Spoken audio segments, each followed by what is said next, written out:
FM. Bueno, mi nombre es Bema José Lata Carmona. Yo soy psicólogo, pedagogo, tengo una maestría en psicopedagogía.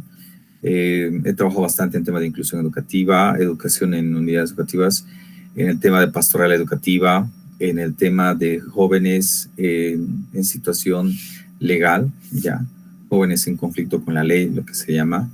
He trabajado también bastante en procesos de lo que son el tema de la educación y el desarrollo en áreas dispersas, que se llama lo que nosotros conocemos como el área rural. Y este diálogo es bastante interesante porque más que una exposición va a ser un conversatorio. Y en el tema de algunas situaciones que se han ido presentando a través de las experiencias, y creo que las experiencias de todos nosotros, ¿no? Vamos a iniciar, por favor. Si alguna persona quiere presentarse, porque no sé de qué departamentos están, porque somos bastantes, no vamos a alcanzar en presentarnos todos. Nadie. Bueno, a medida de que nosotros vayamos desarrollando la sesión, vamos a ir mencionando nuestro nombre y de qué lugar nos estamos conectando, por favor. Voy a compartir mi diapositiva.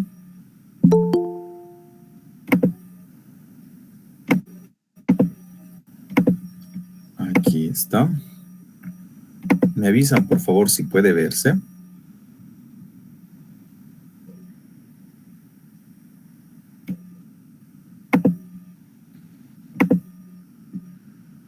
Por favor, me avisan. ¿Sí? Perfecto, muchísimas gracias.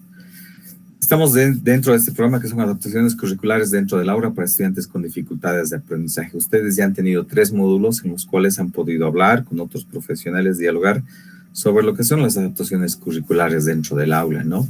Y estamos en este módulo 4 de lo que son conceptos claves relacionados con la educación inclusiva.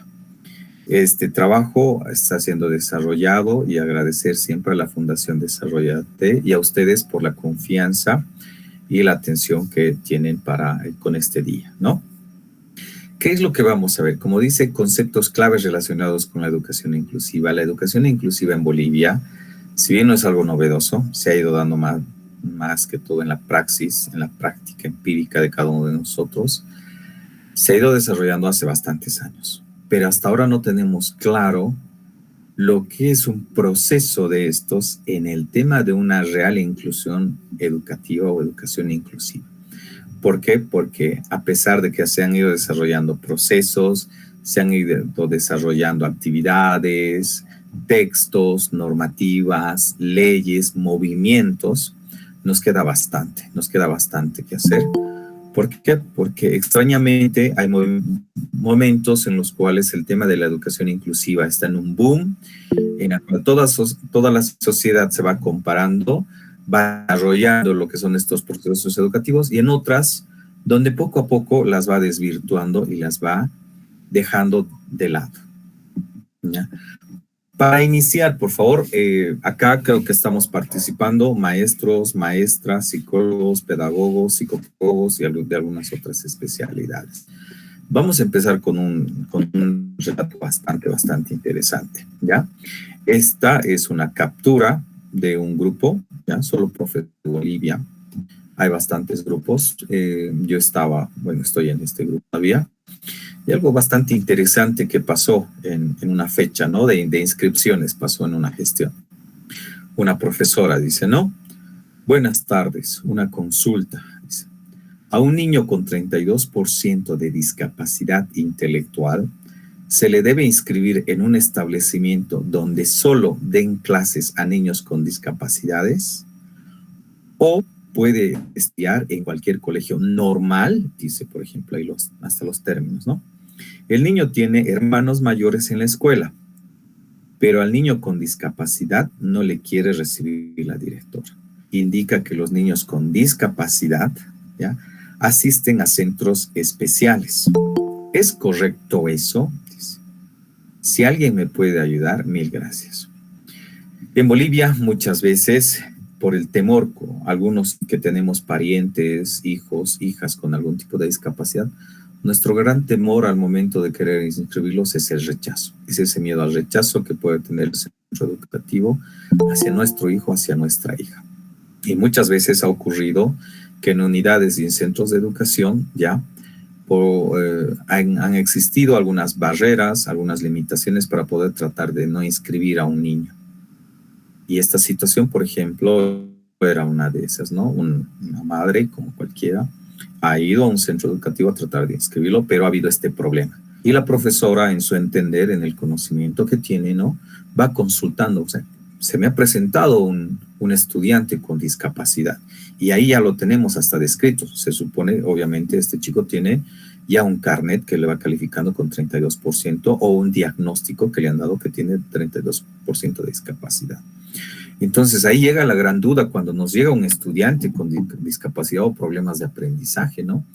¿Qué es lo que hago? O sea, estoy preparado, las unidades educativas estamos preparadas para ello y lo que hace la maestra es obviamente recurrir a lo que es las redes sociales para poder tener algún tipo de apoyo. ¿Y qué dice? ¿No? Es bien difícil, dice, trabajar con niños con discapacidades.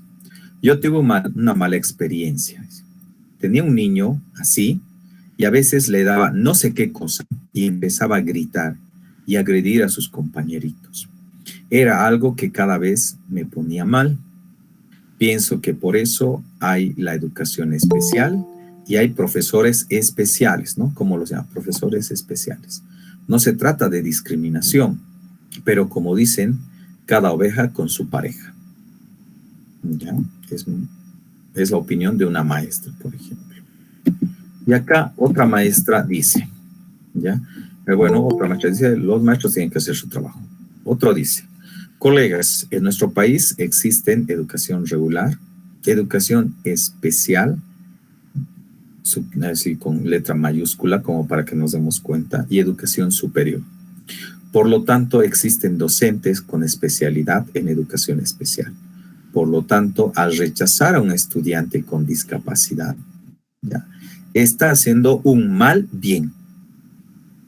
Recuerden ese término, está haciendo un mal bien, ya que el maestro con esa especialidad atenderá de manera adecuada.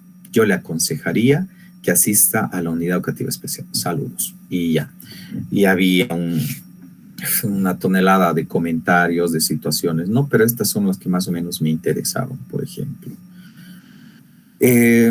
¿Alguno de ustedes trabaja en el tema de educación especial o con niños que presenten problemas específicos de aprendizaje? ¿Qué opinan sobre estos comentarios de una primera maestra que está en una situación, ya? Porque generalmente en Bolivia, hasta hace algunos años, no nos preparaban ya específicamente para la atención de estudiantes con algún tipo de discapacidad. Y obviamente los que ahora son especialistas, hay bastantes, han ido desde su formación específica en un área específica, han ido desarrollando un aprendizaje complementario en diferentes instituciones para poder brindar un tipo de atención, ¿no? No es que había. Y la mayoría que somos ahí, por ejemplo, no conoce estos procesos, no conoce de la atención a un problema de aprendizaje, a un tipo de discapacidad o a un niño con necesidades educativas especiales. Entonces, tenemos una situación de una maestra, tenemos una respuesta, ¿ya? Y tenemos una segunda respuesta. ¿Alguno de ustedes que ha tenido algún estudiante con discapacidad o problemas de aprendizaje puede dar alguna opinión, por favor?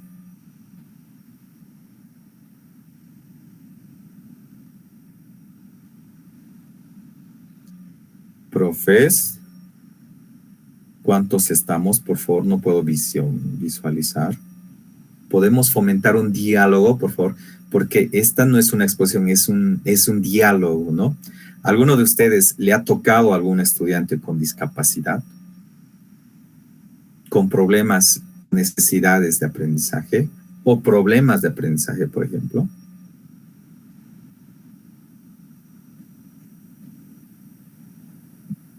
Buenas noches. Buenas noches. Adelante, profe. ¿Cuál es su nombre, por favor? Su nombre y desde dónde se está conectando. Bueno, mi nombre es Ulises Flores ¿Cómo estás, y profe? estoy en Santa Cruz, desde Santa Cruz. Qué bien. Adelante. Bueno, en nuestra situación, en nuestra unidad educativa, Ujú, tenemos una estudiante especial, ya, ella tiene síndrome de Down. ujú, Actualmente ella está en el curso de sexto de primaria, ¿no? Entonces ella está inscrita en nuestra unidad educativa que es de educación regular. ujú, Entonces, con ella sí, eh, los maestros y eh, tenemos esa dificultad, ¿no? De cómo poder eh, eh, aplicar la metodología con ella, ¿no? Y ujú, por eso justamente también estamos en este curso, ujú. para poder tener más herramientas, Ya. poder eh, brindar algo Ujú, mejor al estudiante. ya. Profe Ulises, una consulta. Sí. ¿Está de acuerdo con el término que estos dos maestros utilizan? O sea, la visión que tienen, por ejemplo, la primera maestra dice, no, hay profesores especiales, dice, entre comillas, así que ellos tienen que trabajar con ellos. Y acá dice, por ejemplo, un segundo profesor dice, a ver, hay educación regular, educación superior y educación especial. Por lo tanto, Ujú. estos niños tienen que ir ahí. ¿Qué opina de esos pensamientos? ¿Está bien? ¿Está mal? ¿Por qué, por ejemplo, la han aceptado a la niña? ¿Qué procesos han habido? ¿Cuáles son los retos? Bueno, personalmente no comparto con la opinión de los comentarios. Ujú, Eh, yo sí soy de que el niño o la niña especial tiene derecho, ¿no? Y debe ser admitido si así los padres deciden inscribirlo en un colegio o en una educación regular. ujú, Y bueno, es un desafío para los mismos maestros, pero el maestro también, si realmente ha decidido por ser maestro por una vocación, va a buscar las herramientas juntamente con todo lo que es el plantel docente, administrativo, ¿no? ujú. Para poder encarar y poder darle una educación al niño o a la niña. Y Ya. no solamente es una responsabilidad de los maestros, ¿no? También Ujú. parte de los mismos padres poder eh, dar esta educación. Ya. Profe, una consulta. ¿Cree que todos los maestros de Santa Cruz y de Bolivia piensan igual que usted? No, porque no compartimos la misma mentalidad. Ujú, Todos tenemos una opinión particular, propia, ujú, ujú. así que no pensamos todo lo mismo. Claro, y en esta situación, obviamente, ante una situación como esta, ¿no? Yo que soy maestro, bueno, ya tengo algunos añitos de experiencia, digamos, ¿no? Y que yo sea un maestro de una especialidad técnica, ya sea matemáticas, lenguaje, o ya sea de música o de educación física, ¿verdad? Y que me traiga un estudiante con un tipo de discapacidad, ¿ya? Es un poco complicado. ¿Y por qué? Porque ante el desconocimiento siempre se va a generar una duda en dos cuestiones. Uno, soy capaz de poder brindarle a este estudiante una educación de calidad y calidez, o realmente, o sea, estoy dudando de mis capacidades. Muchas veces nosotros vamos dudando de esas capacidades, pero ante estas situaciones que se van presentando, ya nos vamos desarrollando como personas y como profesionales. ¿Por qué? Porque el atender a una población de estudiantes con discapacidad es un reto bastante grande, pero también te va desarrollando destrezas, habilidades y fortalezas que van mejorando no solo la atención como una maestro de calidad, ¿no? Sino que va mejorando y viendo, ampliando tu visión como persona en esta comunidad que nosotros tenemos, en este contexto boliviano donde somos tan diversos, ¿no? Entonces, como estas situaciones ya se están dando y se van a seguir dando a nivel de Bolivia, situaciones donde muchas veces uno como padre o como madre ya tiene esa duda, ese miedo de poder decir, oye, ¿van a aceptar a mi hijo? Sí o no, aceptará o no. Y muchas veces lo que hacen al momento de inscribir, no, sabemos que no llevan a los hijos, simplemente va el padre con los documentos y lo que hacen es inscribirlo. Y ya cuando están pasando clases, ahí es cuando realmente nos damos cuenta, oye, tengo un niño que creo que tengo un niño que es bastante hiperactivo, creo que hay otro niño que tiene problemas de la visión, ¿no? Creo que el otro tiene algún problema de discapacidad intelectual. Y nosotros, ante ese desconocimiento que hacemos, acudimos a la dirección, a la comisión pedagógica, y en algunos malos casos, algunas malas experiencias que han habido, por ejemplo, solicitamos que se retire el chico. Han habido casos y denuncias ante el defensor del pueblo donde la unidad educativa, al enterarse de que el niño tenía algún tipo de discapacidad y de que la familia no avisó sobre esa situación a la escuela, han solicitado el retiro. Y esas son cuestiones un poco complicadas en Bolivia. ¿Por qué? Uno, no tenemos las condiciones de infraestructura ni equipamiento en las escuelas para atender a estudiantes con discapacidad, para darles una calidad educativa. Como han podido ver en los anteriores módulos, las adaptaciones curriculares requieren de tiempo, de dedicación y de conocimiento, ¿ya? Pero también tienen que ser complementadas con algunos recursos para darle una calidad al estudiante. Muchas veces nosotros hablamos del tema de adaptaciones curriculares cuando decimos, bueno, sí, tengo un estudiante que está con discapacidad y está ahí al fondo, está ahí y lo tengo, ¿no? Somos inclusivos, decimos. ¿Y dónde está su estudiante? Ahí al fondo. Y no está dando examen. No, él no da examen porque sabemos que no va a poder, pero va a aprobar con la nota mínima. Esa no es inclusión educativa, ¿no? Entonces, nosotros al ser profesionales, todos en las diferentes ramas, lo primero que tenemos que hacer es hacer un análisis bastante riguroso, estricto y seco en el tema del cómo está la situación del tema de inclusión educativa y adaptaciones curriculares en nuestro contexto. ¿Por qué? Porque este tema es bastante diferente y tiene un contexto y unas condiciones bastante diferentes si tú lo aplicas en Tarija, Potosí, en Chuquisaca, en Oruro, en Cochabamba, Santa Cruz, La Paz, Pando y Beni, es bastante diferente. Los contextos, así como la diversidad de los estudiantes, son muy diferentes, ¿ya? Mucho depende de la calidad de profesionales, de la dedicación que nosotros podamos darle. Entonces, ante esa situación, nosotros tenemos que hacer una lectura primero del contexto, ¿ya? Y es bastante complicado. Esta situación de este estudiante ha sido para hacer un proceso, unas denuncias y unas contradenuncias entre lo que ha sido la unidad educativa, entre lo que ha sido hacia los papás, entre lo que ha sido hacia un maestro, por ejemplo, ¿no?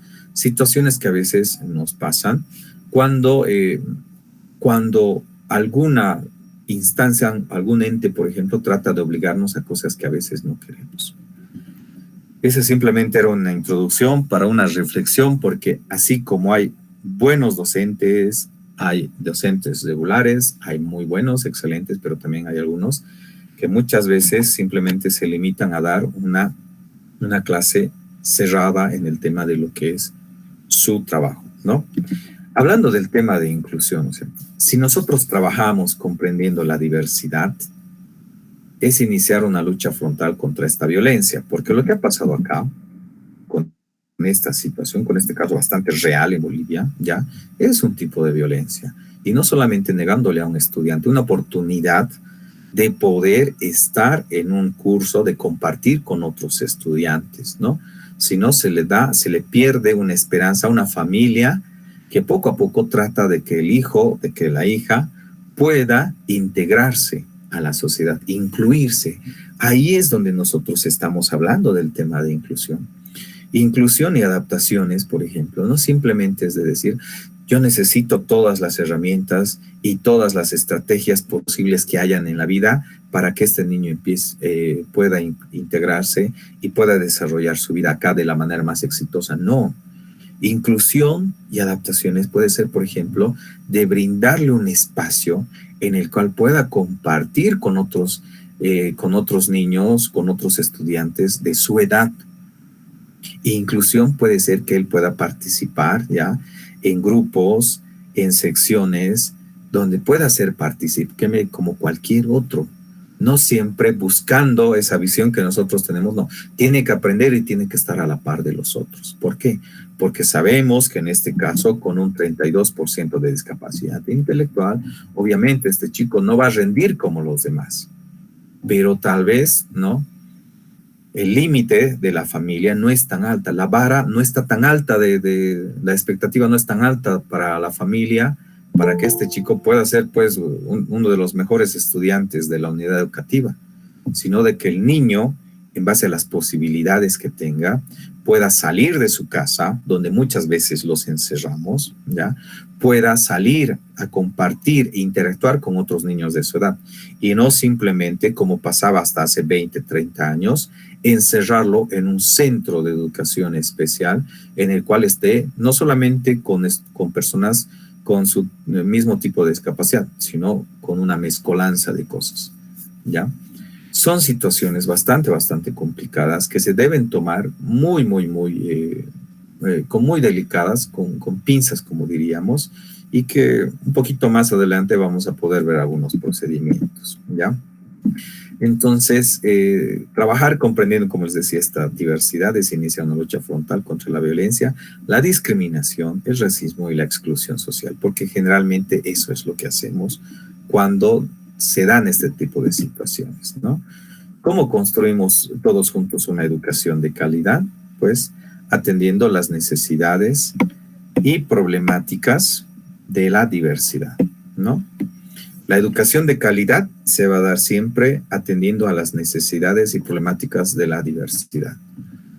Muchas veces este tema de atención a las necesidades o atención a la diversidad dentro del aula es un punto bastante complicado de hablar en Bolivia, porque somos tan diversos, tenemos estudiantes de diferentes regiones, de diferentes culturas, ya comportamientos, tradiciones, usos y costumbres, que a veces es difícil poder generalizar contenidos, poder desarrollar clases ya de una manera óptima para que todos lo entiendan. Pero estamos haciendo el esfuerzo. Un poco para poder hablar en ese tema, en esa terminología, por favor.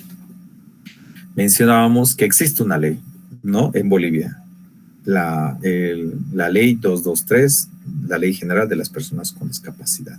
Ahí siempre, por favor, siempre revisemos esa ley, porque como profesionales que nosotros estamos en las diferentes áreas, ya tenemos diferentes terminologías para referirnos a las personas. Muchas ONGs, sobre todo en Bolivia, están hablando en el tema de que, sí, personas especiales, personas con diversidad funcional, personas con habilidades especiales, ¿no? Entonces, están tratando de lo que es, por ejemplo, camuflar de alguna manera este tema de alguna limitación que tiene la persona, llamándolos personas especiales, personas con talento extraordinario, personas con diversidad funcional, ¿no? Personas con habilidades especiales, no. En Bolivia, según la visión que se tiene desde la ley 223, ¿ya? Se afronta directamente el tema de lo que es la discapacidad. Se dice, bueno, en Bolivia hay dos tipos de personas, unas personas con discapacidad y unas personas sin discapacidad, ¿no? No hay personas normales, como decía en la presentación, por ejemplo, una escuela normal, decía, ¿no? Personas sanas, no. En Bolivia el uso correcto es personas con discapacidad y personas sin discapacidad, cuando hablamos en este tipo de términos, ¿no? No puedo decir, bueno, yo soy una persona normal y él es una persona especial. No. Hay una persona con discapacidad y una persona sin discapacidad. Por favor, tratemos siempre de poder socializar esos términos a las demás personas. Sabemos que es un poco difícil porque ya está arraigado en nuestro pensamiento esos términos de decir, ay, pobrecito la persona con discapacidad, ay, pobre este chiquito que no se puede memorizar, ay, estamos en esa base de lo que es el proteccionismo. Pero la ley nos dice no. Reconocemos las habilidades y las limitaciones de la persona y enfrentamos directamente eso. Y por ello, ya decimos, por ejemplo, ya una persona con discapacidad. No hay, el uso incorrecto es discapacitado, persona con capacidades diferentes, personas diferentes, enfermito, enfermo, incapacitados, por ejemplo. Es una persona con discapacidad. Entonces, hay personas con discapacidad y personas sin discapacidad. Cuando nos referimos en estas áreas, por favor. El uso incorrecto, minusválido, inválido, paralítico, cojo, tullidito, ¿no? O cojito. Ay, el cojito del tal, ¿no? No. Siempre vamos minimizando a las personas. Cuando lo correcto simplemente es una persona con discapacidad física, ¿ya? El uso incorrecto, un mongolito, un mongólico, un retardado, un retrasado mental, ¿no? El correcto siempre es una persona con discapacidad intelectual. A veces nos cuesta asumir estos términos, pero nosotros como profesionales, mientras llevemos siempre esta situación de hacer la diferencia, vamos a ir logrando el cambio poco a poco y paso a paso en la sociedad. Porque incluso hasta estos términos empiezan hasta con pequeños chistes que nosotros hacemos en colegio o en amistades, ¿no? Había una vez un mongolito o el retrasadito mental del tal, ¿no? Tratemos, por favor, de normalizar el uso correcto. Una persona con discapacidad intelectual. El uso correcto, una persona con discapacidad auditiva o una persona sorda. Incorrecto, el sordo, el sordito, sordomudo, sordomudito. ¿Lo has visto al sordomudito, al sordito, no? Al sordo, ¿no? No, es una persona con discapacidad auditiva o una persona sorda. Ellos te dicen eso, ¿no? No me minimizo, soy una persona sorda, no puedo escuchar, pero puedo hacer todo lo demás. Una persona con discapacidad visual, persona ciega, persona con baja visión, y el uso incorrecto es el cieguito, el ciego, un no vidente, un invidente. ¿Ya? El uso correcto, una persona con discapacidad psíquica o mental, y el incorrecto es un loco, un demente, un retrasado, ¿no? Es bastante complicado poder cambiar esa jerga que nosotros utilizamos a nivel Bolivia, porque con estos regionalismos que tenemos en el uso de la jerga, incluso utilizamos otro tipo de términos, ¿ya? Pero por favor, hay una ley que nos dice estos usos correctos. Entonces, en los trabajos, en las representaciones que nosotros hagamos, por favor, tratemos de normalizar este uso correcto. Algo muy interesante, ya, a modo de historia, de conocimientos, es lo que vemos en este gráfico. Es el capítulo de la cuarta calle, o la cuarta calle, o el capítulo 4, ya, de lo que es el libro de Guamán Poma de Ayala, ya, en su libro La Crónica de Buen Gobierno. Guamán Poma de Ayala era un mestizo, un indígena, peruano él, que aprendió a leer y escribir, y él, gracias a ello, pudo viajar desde lo que es Venezuela, Colombia, Ecuador, Perú, Chile y norte Argentina, Bolivia, un poco explicando, ¿no? Él ha sido un cronista, el único de nuestra época o el más representativo de la época colonial, que ha podido describir la vida diaria de las personas en la época colonial, de las personas que vivían en los diferentes lugares. Lugar donde iba, él hacía sus crónicas, un mapeo de la ciudad y sobre todo describía él el tema de los trabajos, ¿ya?, que las personas iban haciendo. Retratado siempre sobre todo del indígena, del indio, ¿no?, de lo que nosotros éramos. Y en la cuarta calle, este capítulo directamente lo va dedicando, todo un capítulo, al onjo runa, que en quechua quiere decir esa persona enferma, ¿no? Antes era considerada de esa manera. El onjo runa, dice en un castellano bastante antiguo ahí. Y ahí dice abajo, ¿no? La cuarta calle, el onjo runa, el enfermo, dice. Estos dichos enfermos no tienen años por ser ajuntado. Los que pueden servir han de servir a los principales, y los que no pueden servir a otras personas son expulsados. Muchas veces decimos y tenemos esa creencia, ¿no?, porque algunos historiadores actuales dicen de que no, antes de la colonia no habían personas con discapacidad. Nunca han habido acá personas con discapacidad. ¿Por qué? Porque cuando tú tenías una discapacidad, ya, o algún problema, algún tipo de problema, ¿no?, pues tú no servías en la sociedad. Y si no servías en la sociedad, te echaban de ahí y simplemente morías, ¿no? Morías por ahí, por algún lugar. Entonces, él al ver en un campo, él visitando el Tahuantinsuyo, ve a una persona, por ejemplo, y la va retratando. Y en el capítulo menciona que estas personas, por ejemplo, van desarrollando diferentes actividades según el aprendizaje que pueden darle la sociedad. Y esta persona, por ejemplo, está haciendo una pierna y él va desarrollando un trabajo de pastoreo, cuidando lo que son los rebaños, ¿ya? Para poder ser útil a la sociedad y que no pueda ser discriminado o expulsado del lugar. Desde esa época nosotros ya vamos viendo lo que es una evolución, por lo menos una adaptación a ciertas actividades de las personas. No es que hace 15, hace 20 años se ha creado lo que es el tema de la inclusión educativa. Decimos, somos inclusivos. No, ya se ha dado desde la colonia, pero estas prácticas han sido bastante diferentes, que han tenido sus limitaciones, que han tenido, por ejemplo, sus contradicciones, sí, porque en este mismo capítulo, él relata en un episodio en Potosí, por ejemplo, que las personas que tenían, no está acá, que las personas que tenían algún problema físico, por ejemplo, que tenían joroba, agarraban al jorobado, le hacían casar con la jorobada. Agarraban al cojo, le hacían casar con la coja. ¿Ya? Agarraban a como decían, un enfermo mental, esas veces con otro enfermo mental les hacían casar. Y a veces los utilizaban para la mofa, para la burla. ¿Ya? Eso quiere decir que los utilizaban como diversión a las personas con discapacidad. Muchas veces relata en este capítulo de que estas personas tenían que darse esa vida, porque en la época colonial, si no eras útil en algún lugar de la sociedad, te discriminaban. Y ante esa situación preferían, ¿no?, ser objeto de diversión para las personas que ser expulsados de estas ciudades. Imagínense los problemas, las situaciones de estas personas que han tenido desde esa época y que muchas veces hasta ahora se siguen manteniendo, ¿no?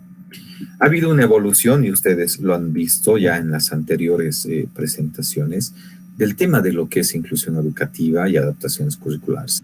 Desde una exclusión de las personas que estaban afuera hasta una separación en centros supuestamente especializados. En Bolivia hemos tenido buenas y muy malas experiencias en este tema. Fruto de ello tenemos todavía algunas situaciones hasta ahora que en las noticias están saliendo, ¿no?, donde bajo el poder que una persona tenía, por ejemplo, podía tener algún tipo de abuso hacia estas personas. Actualmente, imagínense, en Sucre estamos siguiendo un caso desde el Colegio de Psicólogos, porque una persona, un profesional psicólogo, ya teniendo una ética profesional, conociendo la ética profesional, jurando como un profesional en la atención en salud mental, teniendo esas situaciones de poder atender a esta población, tiene una denuncia en el tema de una violación a una persona con discapacidad, ¿no? Lastimosamente ha sido apartado de su fuente laboral, está en estos procesos, y eso no garantiza de que, miren, por más profesional que uno pueda ser, por más máster, doctorado, 20, 30 cursos de especialidad que tengan, eso no garantiza nunca que yo pueda dar un 100% de calidad de atención a una persona, ¿ya? No podemos, muchas veces nos estamos mofando de tener 20, 30, 40 cursos, de ser el gran magíster, el gran doctor, una eminencia en el área, cuando lo que realmente tiene que ser la actitud del cómo tú vas desarrollando y atendiendo a estas necesidades de estos estudiantes. Luego ha venido el tema de lo que es la integración. Poco a poco se han ido integrando estudiantes, ¿verdad?, en estos procesos, pero esta integración creo que hasta ahora está siendo entendida como inclusión educativa. ¿Por qué? Porque seguimos teniendo estudiantes, o sea, nosotros como profesionales, todos los que estén relacionados en el área educativa, por ejemplo, sabemos de que con la ley 070 no podemos rechazar a un estudiante que tenga algún tipo de discapacidad o problema de aprendizaje en la unidad educativa, porque somos sujetos a procesos. Yo no puedo decir, a ver, no me inscriben a este estudiante porque tiene discapacidad. No, yo tengo que ver que cumpla ciertos requisitos, que los vamos a ver un poquito más adelante, y que muy a partir de ello existe un compromiso, como bien decía el profesor, un compromiso no solamente de la unidad educativa, un compromiso tanto primero de la familia, ¿ya?, tanto de la unidad educativa de los docentes y estudiantes, y sobre todo también de la comunidad educativa. Porque en algunos centros educativos que he podido conocer, tanto en Oruro, en Chuquisaca y en Potosí, lastimosamente aún seguimos manteniendo esa idea de que tener un estudiante con discapacidad ya o problema de aprendizaje dentro del aula va a hacer que los demás de su entorno se contagien. Es algo duro, es algo rudo de hablar, pero hasta el año pasado hemos tenido cartas que han enviado grupos de padres de familia que han dicho no queremos aceptar este hijo, este estudiante, porque me lo va a contagiar a mi hijo y se va a volver así. Miren, a pesar de tantos talleres, tantos procesos, tantas marchas que hacemos, tanta labia que nos damos como instituciones, tanto públicas como privadas, en pleno 2023 seguimos hablando de estos pensamientos que muchas veces tenemos, ¿no? De que una discapacidad se puede contagiar, de que un problema de aprendizaje, una tartamudez, por ejemplo, o un problema de baja visión o ceguera, pueda ser contagioso. Y lo peor, a pesar de que se habla con los papás, se dialoga con ellos, se les dice que no va a pasar nada, no. La presión mediática de la sociedad es tan fuerte que muchas veces por miedo y temor las familias se repliegan y dicen, a ver, que mi hijo va a sufrir en ese lugar, a pesar que me estoy imaginando que voy a ponerlo bastante difícil para mi hijo como familia, prefiero mantenerlo nomás en casa. Y muchas veces ha ocurrido eso, ¿no? Y en este momento nos estamos vanagloriando bastante con el tema de lo que es inclusión educativa, ¿no? Creo que hay un eslogan bastante interesante que lo manejan ahora desde inicial hasta educación superior. Somos inclusivos, ¿no? Somos inclusivos, lo decimos con orgullo. Pero hay niveles de inclusión y muchas veces decimos somos inclusivos porque hemos hecho una marchita de inclusión educativa. Hemos visitado un centro de educación. O tenemos una persona, pero bueno, ¿en qué calidad está esa persona? Como el profesor menciona, si yo tengo un compromiso real, si tengo un compromiso de verdad y veo, o sea, soy realista, veo que no tengo esas capacidades porque nunca me ha tocado un estudiante de esos, empiezo poco a poco y paso a paso. Ahí es donde realmente hacemos los cambios, ahí hacemos esa transformación. Y creo que en Bolivia nos falta bastante. Al poder ver, experimentar y visitar centros de educación especial en otros países, uno puede darse cuenta cuán lejano estamos de ese término que se llama inclusión educativa, ¿ya? En este caso les doy un ejemplo bastante interesante. Desde hace unos 5 o 6 años, en Bolivia se está implementando una modalidad que no está en lo que es las modalidades, pero que lo aplican, ¿no? Que se llama esta doble modalidad. Estudiantes con discapacidad van a un centro de educación especial en un turno y en el otro turno, en el turno alterno, van a una educación regular, ¿ya? Es decir, en un turno van a su centro de educación especial, ya sea síndrome de Down, ya sea una educativa de audiología, una unidad educativa para personas con baja visión o ceguera o una unidad educativa para personas con discapacidad intelectual. Y en el horario alterno van a unidades educativas regulares un poco para fortalecer este tema, ¿no? Eso se llama una doble modalidad, que no está visibilizada, pero que muchos lo aceptan. Y ahí hay siempre una pelea bastante complicada sobre todo con los padres de familia y con los mismos maestros. ¿Por qué? Porque decimos, a ver, nosotros somos un centro especializado que atendemos un tipo de discapacidad, ¿no? Supongamos síndrome de Down, que estábamos hablando con el profe mencionado, por ejemplo. En todas las ciudades capitales hay centros de educación para síndrome de Down, ¿ya? Y dicen, bueno, somos especialistas para atenderlos y ya, o sea, los vamos a tratar simplemente ahí, vamos a lograr que ellos tengan una inclusión, no solo educativa, sino una inclusión dentro de la sociedad, solo teniéndolos ahí adentro, ¿ya? Y por el otro lado, muchos dicen, a ver, el niño o la niña va en un horario al centro de educación especial y en el otro horario, en el horario alterno, va a una educación regular. De ambas partes tiene que tener, le dan tareas. En ambas partes avanza materias. O sea, eso es demasiada información y sobreestimulación para este estudiante, ¿no? Muchos papás también dicen, no, yo lo llevo ahí a la unidad educativa regular, solo, sobre todo para que pueda socializar con estudiantes, con niños de su edad. Aunque la parte educativa no la puede avanzar, pero esta parte de sociabilidad, de interacción con su medio, con personas en el diario vivir, la ven más provechosa.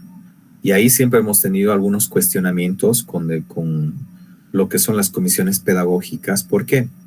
Porque poníamos en una balanza, ¿ya? El tema de que, a ver, este estudiante con discapacidad o con problemas de aprendizaje no está avanzando como los otros chicos.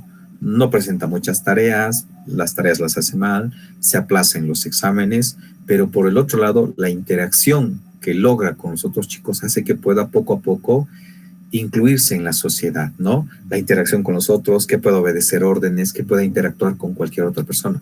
Cosas que no podría hacer en un centro de educación especial, ¿no? Ahí hay una equiparación de derechos y una equiparación de condiciones. Hay una balanza donde digo, voy a ver qué hago. ¿Solo lo mantengo en un centro de educación especial o hago una doble modalidad en la cual, o sea, pueda desarrollar otras habilidades, pero en una de las dos va a rendir bien, porque es sobreestimular también? Y como decíamos, dialogando en esta parte, ¿alguno de ustedes tiene algún estudiante en este tipo de situación? O también otra situación si están tomando problemas o estudiantes con dificultades de aprendizaje, lo que hacen generalmente los papás es atender lo que son las necesidades del colegio. Muchos colegios ahora tienen psicólogo, psicóloga, pero muy aparte se le exige a la familia que pueda tener una terapia, ¿ya? Que aporte habilidades específicas. No contentos con ello, algunos papás, mamás que tienen las posibilidades, no tienen solamente uno, tienen dos psicólogos o tienen un psicólogo, una psicóloga, tienen un fisioterapeuta, un pedagogo, un psicopedagogo más. Entonces, sale de la escuela, va donde el psicólogo, luego de ello al fisioterapeuta, luego al psicopedagogo. Entonces, es una sobreestimulación para estos estudiantes, ¿no? ¿Alguno de ustedes tiene algún caso entre estos dos? Recuerden que este es más que todo un diálogo, no es una exposición, profes. ¿Alguno de ustedes tiene algún estudiante con dificultades de aprendizaje o discapacidad que tiene una terapia complementaria?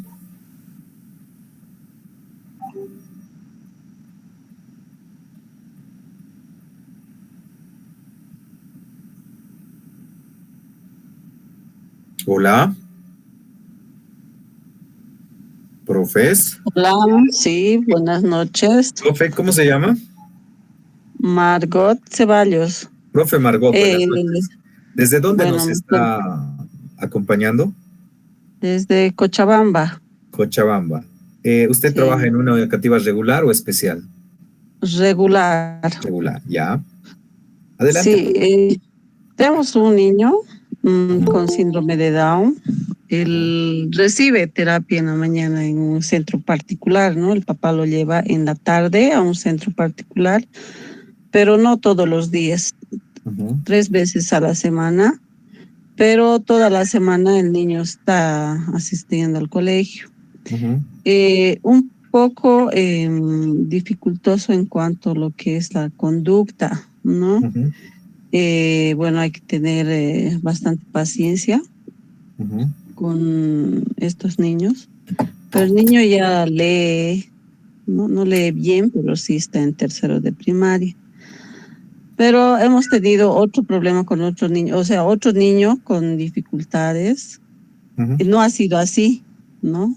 Según indicaba la mamá, ya él salió de sexto el año pasado. Pero el problema ha sido ahora que está en secundaria. Se ha hecho un gran problema, ¿no? En el colegio, incluso creo que ha intervenido esta defensoría, porque, bueno, los profes de secundaria pues no tienen la paciencia que tiene de repente un maestro de primaria.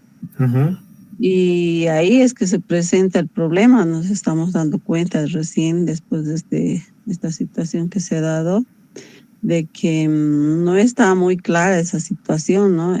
Aparte, hay papás que aceptan de que el niño, bueno, de acuerdo a lo que está respondiendo, vaya adquiriendo las notas. En el caso de este otro niño, la mamá era la que exigía buenas notas, a pesar de la dificultad y todo que tenía el niño, ¿no? Ya. Entonces, mucho falta lo que es el apoyo también a los papás, que ellos busquen de repente conocer más de esa situación para que puedan de alguna manera coadyuvar, ¿no?, al trabajo. Ahora, cuando hay estudiantes menos a 30, como que no es tan complicado. El problema está cuando son 35, 36. En algunos colegios, por ejemplo, en los de convenio mayormente, hasta 40, 43. Y imagínense que haya un niño con discapacidad, como que más difícil para dar la atención, ¿no? Ujú. Entonces, en nuestro distrito, por ejemplo, hay una escuela especial. Bueno, se han abierto dos, Ya. pero lamentablemente nosotros no tenemos ese apoyo, digamos, Ujú. directo de estos centros especiales, porque el trabajo debería ser coordinado, yo digo, ¿no? Para que de alguna manera Eso. nos ayuden a los de regular y Ujú. nosotros podamos brindar un mejor servicio, ¿no?, a estos niños. Ujú. Sí, profe, mire, el caso de ustedes es bastante común, ¿no? Es bastante complicado en esta situación. La palabra más resaltante es la coordinación que nosotros deberíamos tener. Porque hablando primeramente, me estaba hablando con el tema de la visión de los padres, ¿ya? Cuando llega un hijo con discapacidad, realmente el proceso de elaboración del duelo es bastante difícil. Los padres no pueden superarlo. Los padres van creciendo a nivel personal, ¿ya? En relación, envolviendo al tema de esta problemática de la discapacidad. Crecen en torno a ella como personas y se van fortaleciendo, o como en la mayoría de los casos, generalmente las familias se van separando.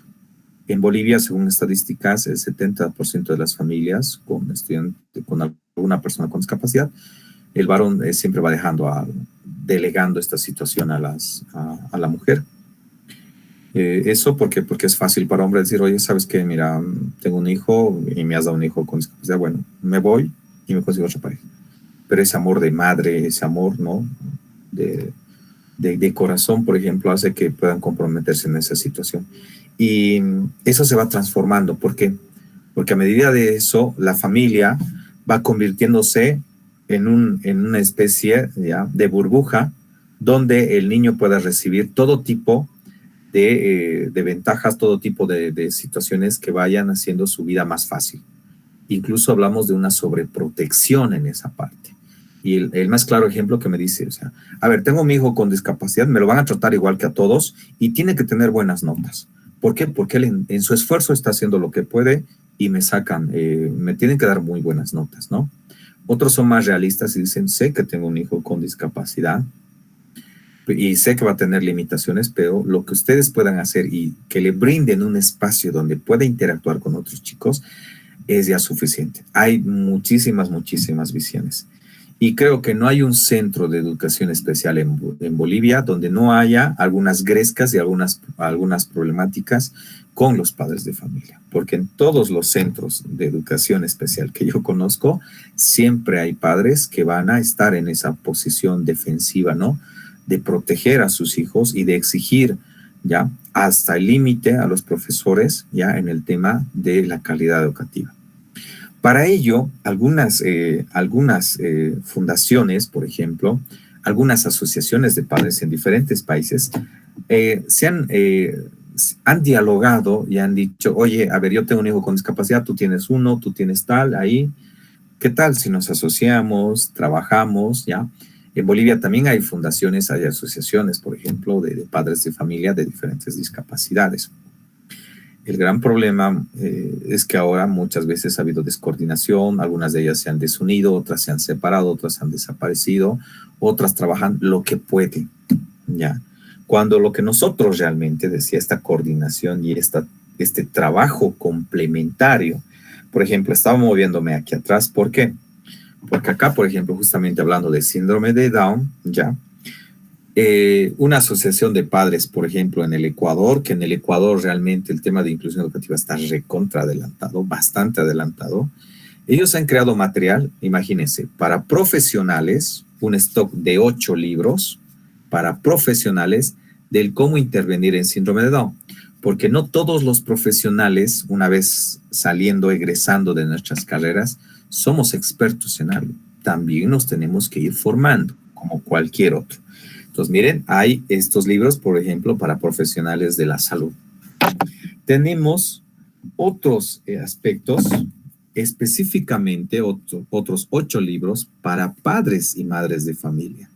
Porque ellos mismos se han ido dando cuenta de que el trabajo, ¿ya?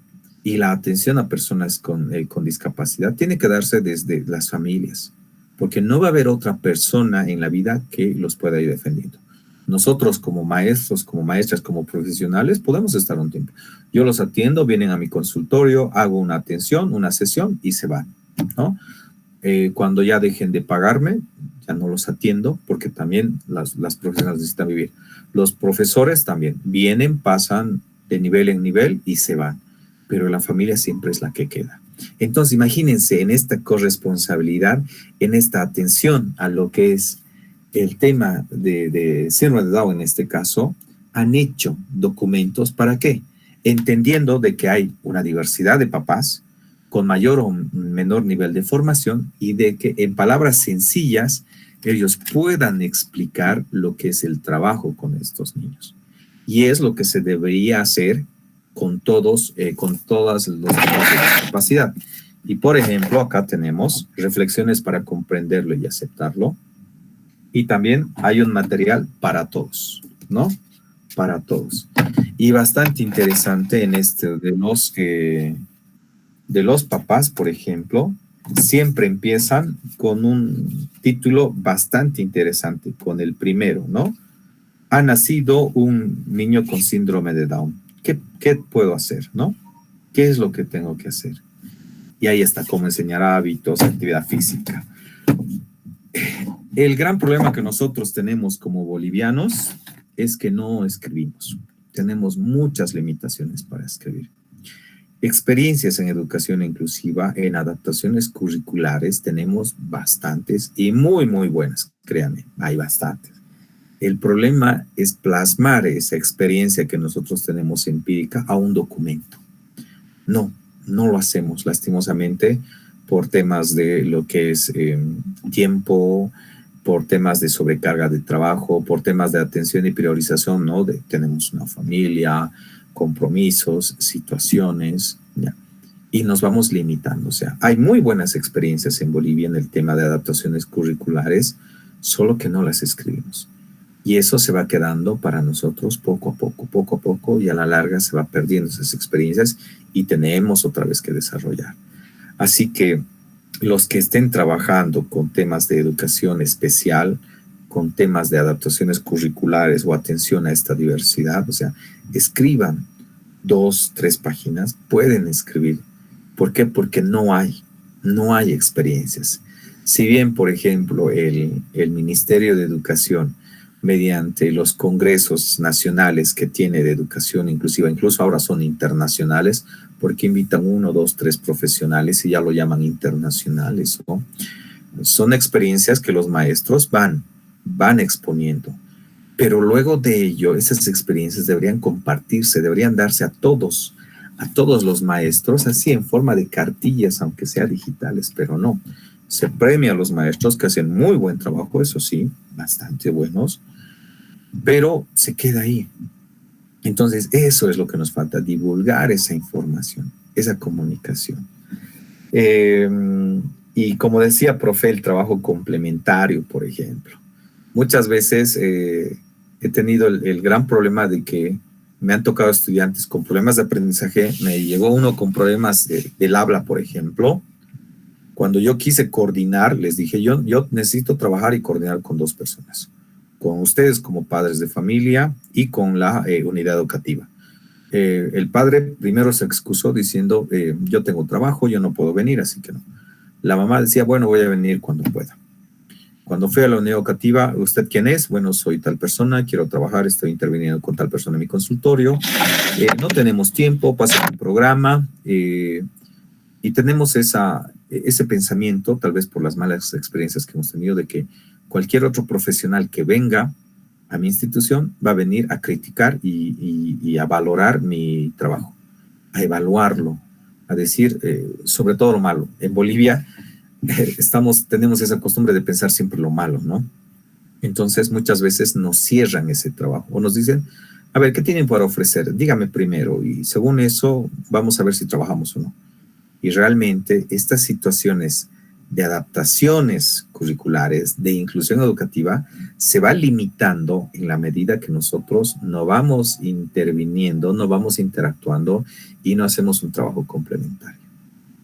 Muy lindo sería, por ejemplo, que le digan a la profe que nos ha hablado, por ejemplo, que los de la escuela de síndrome de Down allá en Cochabamba puedan ir a la escuela y decir, mire, tenemos profesoras que hacen acompañamiento, porque hay, ya, estas profesoras de los centros de educación especial van a hacer un trabajo complementario de inclusión educativa a las escuelas.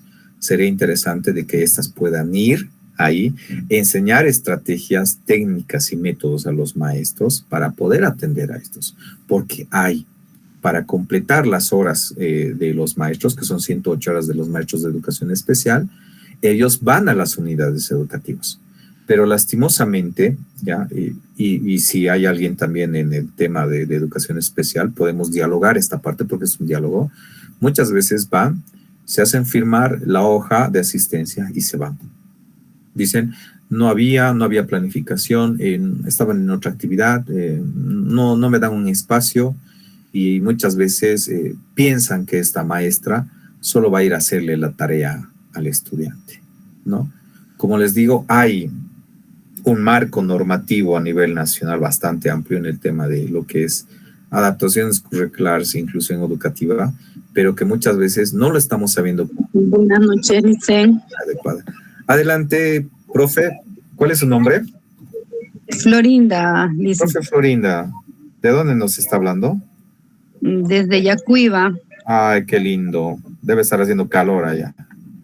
Sí, bastante. Está haciendo frío igual. Ajá. Adelante, profe, a ver, cuéntenos.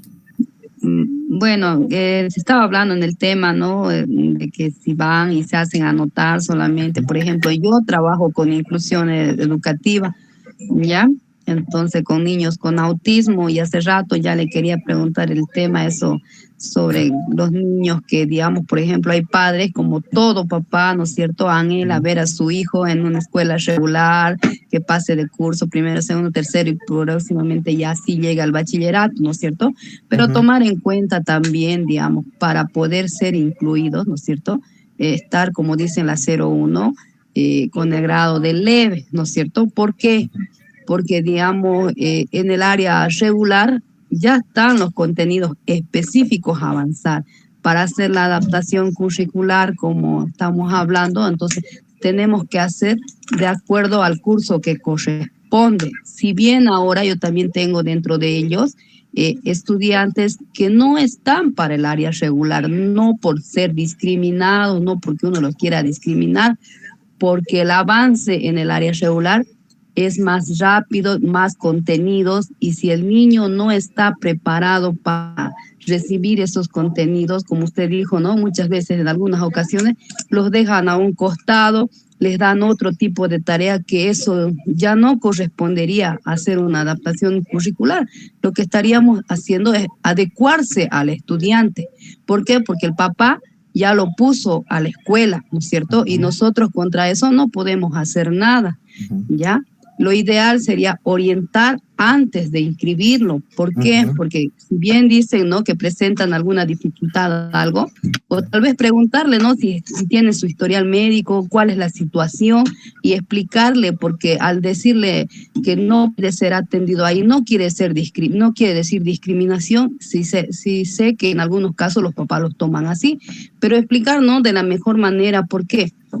Porque los profesores también, como usted ha dicho, ¿no es cierto?, algunos trabajan con 30 estudiantes, Ujú. ¿ya? Y atender al estudiante más es dificultoso. No es que no quiera atenderlo, es dificultoso por la cantidad de los estudiantes, porque ese estudiante necesita una atención individualizada. Ya mi trabajo de mí es, por ejemplo, yo hago el seguimiento a los chicos, ¿no es cierto? Voy a las escuelas a ver cómo está el estudiante, qué le hace falta y cómo podemos trabajar. Ese Ujú. trabajo se coordina con el profesor que Ya. tiene la Escuela de Inclusión Educativa, y el otro trabajo se hace en el Centro de Educación Especial, que ellos tienen sus días para asistir y para darle el apoyo correspondiente en las dificultades que presentan. Ujú. Ya, pero está siendo un poco dificultoso trabajar con algunos, porque ya que los chicos, por ejemplo, hay niños que están en quinto, pero están haciendo un trabajo de segundo, ¿no es cierto? Exacto, exacto. Entonces ahí ya no estaríamos utilizando las adaptaciones curriculares, estaríamos adecuándonos al estudiante, porque si el estudiante no está para que yo le dé las divisiones o las multiplicaciones con las pruebas, o sea, me tengo que adecuar al estudiante, ¿no es Ujú. cierto? Ujú. Sí. Entonces, ese tema es un poco muy dificultoso, y hay otro tema que hablan los papás también, que porque tiene la discapacidad no se puede aplazar. No sé si usted sabrá ese tema, si hay en algún lado está específico ahí que dice ese tema. ¿No Ya. es cierto? Eso también quería sacarme de la duda, porque en alguna ocasión me dijo el papá, yo le dije, mire, no podemos forzar al estudiante, se le Ujú. va a hacer las adaptaciones, se le va a dar todo, si vemos que sigue aprendiendo. Para mí, desde mi punto de vista, le dije así, no, está avanzando, pero si el estudiante, por más que le hacemos las adaptaciones curriculares y no está comprendiendo, entonces pues no, ¿para qué le forzamos subir a otro curso más donde el avance es mucho más? Porque estar en un área regular, por más que tenga la discapacidad, entonces tendríamos, si hablamos de adaptaciones curriculares, tenemos que hacer de acuerdo al año de escolaridad que están, ¿cierto? Ujú. Claro, sí, sí. Entonces, Muy bien, profe Florinda, es muy interesante el tema que va hablando. Miren, porque estamos hablando del tema de autismo. El tema de autismo en Bolivia, ya desde el tema de la calificación o la evaluación como una discapacidad del autismo, ya es bastante problemático. Los equipos de evaluación que dan la certificación del carnet de discapacidad aún siguen dilucidando y peleando en el tema, a ver, ¿dónde ingresa el tema del autismo o los niños con autismo en el tema de discapacidad? Intelectual no es, dicen. Auditivo, visual no es, ¿no? Físico no es. ¿Por qué? Porque el autismo, como usted ha podido experimentar en carne propia, se da de una manera bastante diferenciada, ¿no? Lo están tomando como un problema más sensorial, sí, pero limitada. Entonces lo están tomando como intelectual cuando no es, porque es una condición de vida, ya, es una condición de vida. En esa situación, por ejemplo, ya desde la evaluación en sí es difícil por los grados que se tienen, según el CIE 10. Y en esta situación, como usted ha podido apreciar y los que trabajan con el tema de autismo, el hacer adaptaciones curriculares para un niño con autismo tiene que ser específico. Y esos no me van a servir para otro niño con autismo. ¿Por qué? Porque el autismo se manifiesta de diferentes maneras, ¿ya? Y en diferentes situaciones en cada niño. Cada niño con autismo es diferente, ¿ya? Es recontra diferente. Entonces, las adaptaciones que yo haga para uno no me van a servir para el otro, porque yo tengo que ver las necesidades individuales, del contexto, incluso hasta de la familia. ¿Por qué? Porque es bastante complicado el tema del autismo. Ahora, tiene bastante razón en el tema de atención individualizada. Porque nosotros tuvimos un estudiante que lo inscribieron a inicial con el tema de autismo, ya nos dimos cuenta cuando ya el niño estaba en clases, porque empezó a subirse a las mesas, se orinaba donde podía, y pegaba a los otros niños, cuando le quitaban algo los agredía, se golpeaba y lloraba, ¿verdad? Tenía muchos problemas. Cuando le hicimos un proceso de detección, hablamos con los padres de familia. Obviamente al principio no aceptaron el diagnóstico, incluso nos quisieron hacer una demanda, por ejemplo, pero luego lo aceptaron y dijeron, bueno, ¿ahora qué podemos hacer? Y les dije, no, votarlo no lo vamos a hacer porque ya está inscrito, es nuestro estudiante. Tenemos que darnos maneras, tanto nosotros como ustedes, para poder atender a él. Porque, como bien dice el profe, en un curso ya están pues de 30 a 35 estudiantes.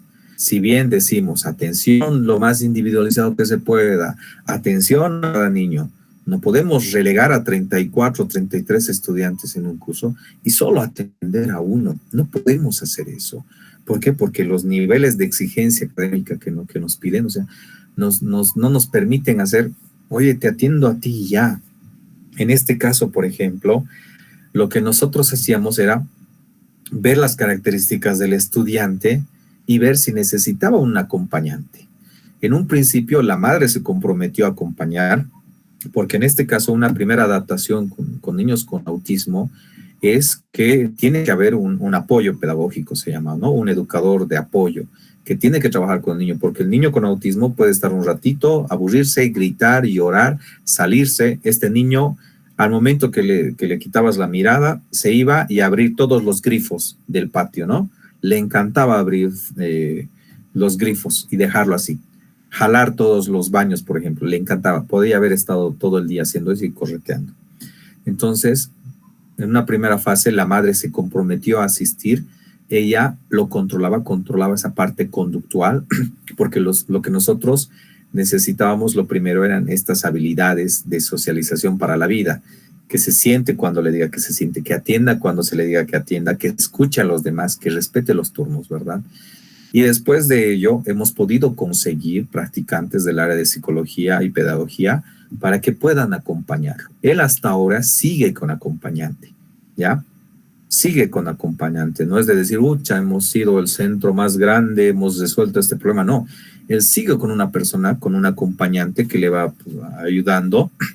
Obviamente se ha hecho un convenio entre la dirección, los papás y la profesora para decirle, va a haber una persona en su curso que va a apoyar, que va a ayudar a este niño, ¿ya?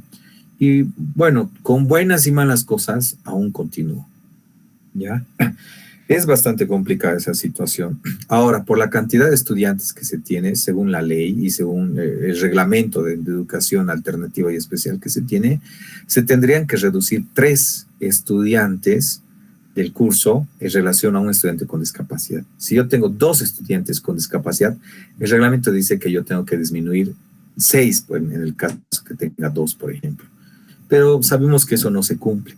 ¿Por qué? Porque la infraestructura no nos da, la cantidad de estudiantes no nos da, y es una pelea eterna entre lo que es dirección y los maestros al momento de distribuirnos los estudiantes. ¿Por qué? Nos faltan cursos, nos faltan pupitres, ¿no? El tamaño de las aulas nunca es el ideal, por ejemplo. Y lo que me decía, por ejemplo, profe, en el tema de lo que es que un estudiante con discapacidad nunca se aplaza. Estoy hablando en el área de educación regular, no en el de especial. Alguna vez vinieron con denuncias de estas, de estudiantes con discapacidad intelectual, imagínense, estudiantes con discapacidad auditiva, y estudiantes con discapacidad física hemos tenido que han dicho, a ver, mi hijo se ha aplazado y mi hijo no se puede aplazar. ¿Por qué? Porque tiene discapacidad. A nosotros ante esta situación, viendo la primera vez que pasó eso, porque muchas veces ya los jóvenes cuando ingresan a secundaria, ellos van mencionando y dicen, ¿no? Bueno, oye, tengo una discapacidad y la gente me da preferencia por eso. No haré mi tarea y diré que no he entendido porque tengo discapacidad. Ya. Y empiezan ese tipo de manipulaciones. Y muy a la larga, muchas veces, no digo todos, muchas veces los estudiantes abusan de ello y dicen, bueno, sí, no me puedo aplazar. ¿Por qué? Porque tengo discapacidad. Nos vinieron ese tipo de denuncias, ya nosotros revisando lo que son las normativas, revisando la ley una y otra vez, haciéndonos asesorar, yendo con el técnico de educación especial, ya. La única limitación que hemos tenido hecho, a ver, ¿en qué parte del reglamento y en qué parte de lo que son la ley y los decretos dice que un estudiante con discapacidad no se puede aplazar? No, se aplazan. O sea, este estudiante sí hay que darle una calidad educativa con calidad y calidez, ¿ya? Sí hay que darle una atención a sus necesidades educativas especiales, a sus problemas de aprendizaje, sí hay que darle, pero él como estudiante también tiene obligaciones. Al firmar el padre el compromiso de ingreso, de inscripción a su hijo, está comprometiéndose el estudiante a rendir y a aportar desde donde puede, desde su esfuerzo. Entonces, le hemos mostrado el reglamento y le hemos dicho dónde dice, en qué lugar menciona que un estudiante con discapacidad no puede aplazarse, de que puede aprobar automáticamente. No había. Nos hemos basado en ello. Y obviamente estos estudiantes se han aplazado, han reprobado el curso y tenemos todavía estudiantes que están reprobados. A pesar de las denuncias de los papás de que iban a ir al defensor del pueblo, de que se iban a quejar, por ejemplo, a diferentes lugares, porque estamos haciendo discriminación, no sabemos de dónde, ¿ya? No hemos permitido que estos chicos avancen. ¿Por qué? Porque se supone que nosotros, como comunidad educativa donde está maestros, estudiantes, padres de familia y la sociedad, estamos brindándole un espacio para poder ser incluido, para brindarle nociones de educación, sí, pero también, por el otro lado, el estudiante tiene responsabilidades, tiene un compromiso que asumir. No es que vaya a la unidad educativa y simplemente se siente y que de eso lo apruebe. No, él tiene que rendir como cualquier otro estudiante a la medida de sus posibilidades, pero no puede escudarse en su discapacidad simplemente para poder aprobar el curso. Entonces, profe, la próxima vez que a usted puedan decirle esta situación, ya, usted tiene que decir dónde está, en qué reglamento dice que en Bolivia, no me estoy refiriendo solo en Bolivia, que un estudiante que tiene discapacidad puede aplazarse. Simplemente ahí está, profe, ¿ya? Ya dicen, sí, eso mismo le respondí yo a la mamá porque justamente estaba hablando porque el solo, como usted dice, ¿no ve? Tiene obligación. El solo hecho de estar en el área regular, hay temas avanzados, actividades que realizar como de acuerdo a la medida, como va avanzando, tiene que tener igual los mismos materiales, tiene que avanzar de la misma forma, pero con las debidas adaptaciones pertinentes que necesita. ¿No? De acuerdo al año de escolaridad, ¿ya? Entonces eso le expliqué yo, le dije, si en este caso, por ejemplo, si bien la niña lee, pero en el tema de las matemáticas estamos perdidos, por ejemplo, ¿no? Y hacerle pasar al año sin saber eso, o sea, tampoco da, ¿no es cierto? Exacto. No da para el otro curso, porque al año le van a exigir más. Entonces yo eso de ese tema le hablé, eso también tiene que concientizarse, no es bueno que nosotros forcemos al estudiante, si bien está aprendiendo, pero está aprendiendo despacio, entonces yo le dije eso, que me mostrara dónde dice, señora, usted me puede mostrar dónde dice y ahí lo vemos y lo analizamos y usted si tiene la razón, porque como cualquier otro estudiante del área regular, si no está para el curso, si no aprovecha ese año en presentar sus materiales, hacer sus actividades, se tiene que quedar, ¿no es cierto? Entonces, de la misma forma, porque es igual para todos. Y si a ellos se los hacen las adaptaciones, y pese a las adaptaciones que se le hacen, los papás también, como usted dice, tienen que ser comprometidos y no están cumpliendo, tampoco ya eso escapa de las manos de los profesores. Exacto. Y mire, ese tema hay que tenerlo bastante cuidado porque siempre un papá va a ir en pro del hijo, ¿verdad? En este tema de adaptaciones, por ejemplo, en el caso de una unidad educativa que tenemos, mire, teníamos por un lado en un curso estudiantes con discapacidad auditiva y en otro curso un estudiante con discapacidad visual, ¿ya? Él tenía muy baja visión. Pero, por ejemplo, ¿qué hacíamos en la materia de música, no? No le voy a pedir, pues, a un estudiante con discapacidad auditiva que me cante. No le voy a decir, bucha, me tienes que recetar los signos. Entonces, el examen, por ejemplo, una adaptación que nosotros hacíamos, bueno, escríbeme por lo menos las primeras 3 estrofas de tal himno. Por ejemplo, lo que hacíamos en los tonos musicales era do, re, mi, fa, sol, la, si. Ellos, como no pueden verbalizar, se basaban en lengua de señas, pero en escalas para poder hacer el tema de un pentagrama musical, por ejemplo, ¿ya? Y al revés, en este estudiante con baja visión que teníamos, que tenía un problema bastante serio de la visión, no le dábamos exámenes escritos, le damos exámenes orales o en situaciones, por ejemplo, de exámenes en la misma materia de música, el profesor le hacía escuchar en la radio un himno y el chico tenía que cantar el himno y mencionar de qué lugar era, de quiénes era, por ejemplo, ¿no? Son pequeñas adaptaciones que nosotros hacemos a la par de las necesidades en ese momento del estudiante, porque muchas veces dicen, no han hecho adaptaciones, dice. Adaptaciones muchas veces se piensa que necesitamos recursos, pues, dinerales, recursos de última tecnología, cuando muchas veces la necesidad del estudiante es bastante básica. Pero siempre mencionarles también a los papás de que ellos tienen que estar comprometidos con esta situación. ¿Por qué? Porque se puede dar el caso de que el niño se aplaza y como educadores corremos el riesgo de que nos demanden, ¿no? Nos denuncien. Muchas veces muchos papás quieren salirse con esa suya de que el estudiante pase de curso sin saber nada, pero nosotros somos profesionales en el área de educación, ¿ya? Y nuestra obligación es formar a estas generaciones futuras. No decir, pucha, con un estudiante con discapacidad pues, va a ser un conocedor como Einstein, pero por lo menos va a tener los recursos y habilidades, conocimientos para poder enfrentarse a la vida lo más independientemente posible. Y eso es costoso, es bastante costoso hacerles entender a los padres de familia.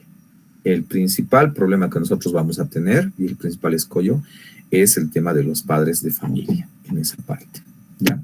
Vamos a hacer Muchas gracias. Vamos a hacer un pequeño break de unos 15 minutos, porfa. Son las 8:20, 8:30, 33, hasta las 8:36, por favor, para que puedan tomar un matecito, un cafecito y continuamos hablando, porfa. ¿Ya? Bueno, ¿les parece? Ya. Entonces, nos vemos de 15 minutos, por favor. Bueno. Listo.